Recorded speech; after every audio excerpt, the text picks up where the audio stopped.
My name is Dr. Mohan Keshavamurthy, Director of Urology, Uro-Oncology, Andrology and Kidney Transplant, as well as robotic surgery at Fortis Hospitals, Bangalore. Our flagship unit is at Bannerghatta Road, Bangalore. Today I would want to discuss surgical options for erectile dysfunction. When a male patient comes with difficulty in performing penetrative sex, a thorough evaluation including a detailed history, a papaver-induced penile erection ultrasound Doppler test, as well as ancillary investigations are done. A course of oral medication is tried. However, if the arterial inflow is marginal or there is significant venous leak, as in diabetic patients, or there is failure to achieve adequate erection on demand despite adequate medication, the options that are available to this patient are what is known as the penile prosthesis. Penile prosthesis can be malleable or inflatable. Malleable are those prostheses or silicone tubes wherein the size of the size of the penis increases and it doesn't decrease whether or not sexual intercourse is planned.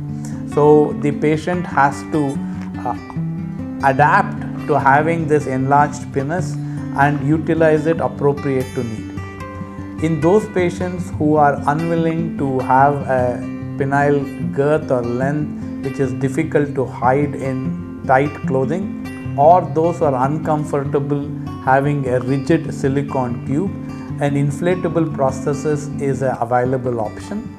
In inflatable prosthesis, the size of the penis does not increase.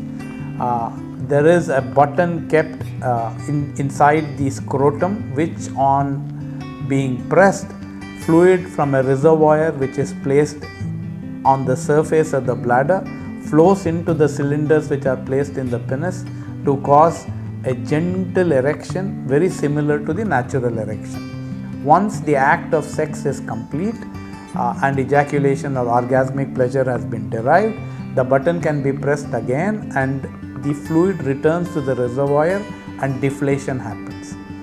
Both malleable and inflatable prosthesis are safe. There is a minor possibility of infection in diabetic patients. However, adequate sterile precautions and appropriate antibiotics prevents this risk. In summary, in a well worked up patient where conservative treatment has failed, surgical solution for erectile dysfunction in an appropriately chosen male patient consists of insertion of penile prosthesis. Whether malleable or inflatable is a choice the patient has to make after discussion. Thank you.